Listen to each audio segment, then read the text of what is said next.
Well, Sammy, up at the top now, it was worth the price of admission on the skylift. What a beautiful view. Absolutely. If you look out on this nice view, you can see kind of the skylift we just rode out into Kentucky 11 and the Red River Gorge, part of the Daniel Boone National Forest.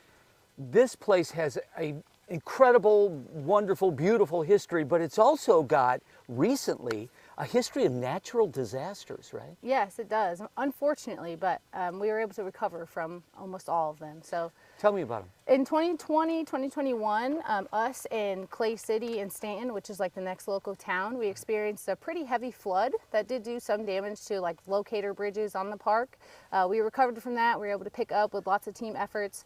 And then last April, we had a forest fire that actually started right near where we are, and it burned around 100 to 200 acres. Wow. And unfortunately, that one we're still recovering from. It did burn some major sections of our Balanced Rock Trail, which is part of the Chateau Trace. So that's going to be a team effort to rebuild all of that wood steps. And then this past May, we had a downburst, almost a tornado, but an officially downburst kind of came right through the lower valley of the park and took out almost 200 trees. And so Wow. we're still picking up trees and burning like the rubbish from that. So what is the protocol for something like that? I mean, this is a state park, it's a forest, and you've got 200 trees down. What do you do with those? Absolutely. So we're so lucky that we have lots of local areas and local organizations like Powell County Tourism. We also are a nature preserve, so state nature preserves brought some folks over. And then we have a state naturalist for Kentucky, and he is able to get his team together and they travel. And it's really, like I said, just a team effort to, number one, make sure all the guests and visitors are safe. And then number two, just start picking up.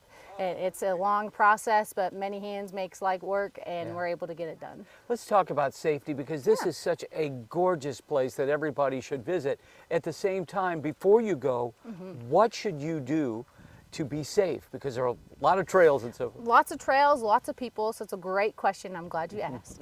So the first principle of leave no trace is plan ahead and prepare, and I cannot stress that more. We run into a lot of folks who aren't in the proper footwear or don't have water, or maybe you just forgot to take your medication that day and it's 95 out. So those are all just like recipes for disaster. So the best thing I could say is, number one, call wherever you're going.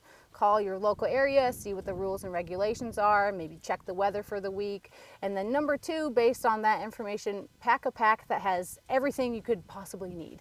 I like to prepare for the worst, hope for the best. So bring lots of water, sunscreen, wear closed-toed shoes, and bring some type of basic first aid kit. Even if it just has a Band-Aid in it and an ACE wrap, that's better than nothing at all. Yeah, and you are part of search and rescue too. So what is the most common mistake people make?